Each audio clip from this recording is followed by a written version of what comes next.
When we were making the film, we had no idea that it would become the success that it became. We made the film in 18 days on a budget of $1 million.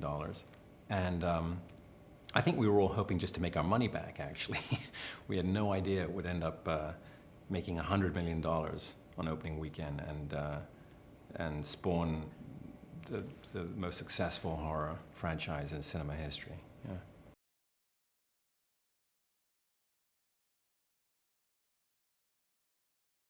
My favorite memory of making the film was really working with Lee and James.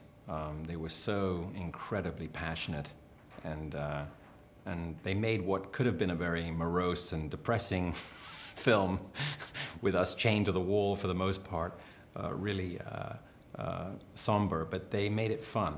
They made it fun.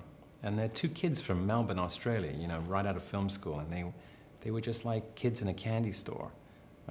They were really enjoying the journey, and it was a joy to watch them.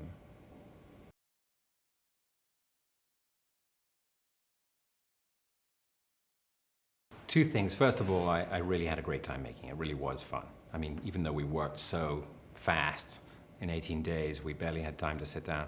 It really was a joyous experience. And I felt that the film would resonate with audiences only because James had a very unique vision, and he was very careful in making sure that vision was put on the screen.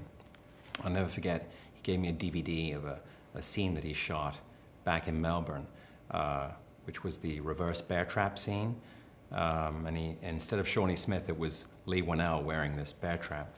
And it was beautifully shot. I mean, you could already tell this beautiful vision that James had.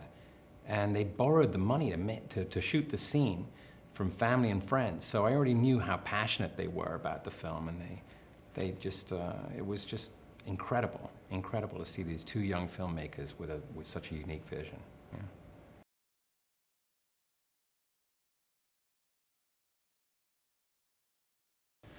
Yeah. Working with James and Lee was really fun. They have wonderful senses of humor, both of them, which I always love, working with people who have a sense of humor. And you know, it was a dark movie. It was a dark topic. You know, we were chained to the wall for a long period of time, both Lee and I, and you know, we had to time our bathroom breaks very, very carefully. But I already knew, when I first met them, I already knew how passionate they were about the movie, and how James's unique vision for the film was just, it just blew me away. Just blew me away how detailed his vision was. The man designed every part of the film. I mean, all the costumes, every set he worked on personally. He already designed them all. When I first met him, he showed me all the drawings. They were unbelievable. And he brought the puppet. He had the puppet made in Melbourne, Australia, and he flew over to LA with the puppet on the plane. And I remember him saying to me, yeah, I had to get him his own seat on the plane. So the stewardesses were a bit unnerved by that. So yeah, the puppet came first class.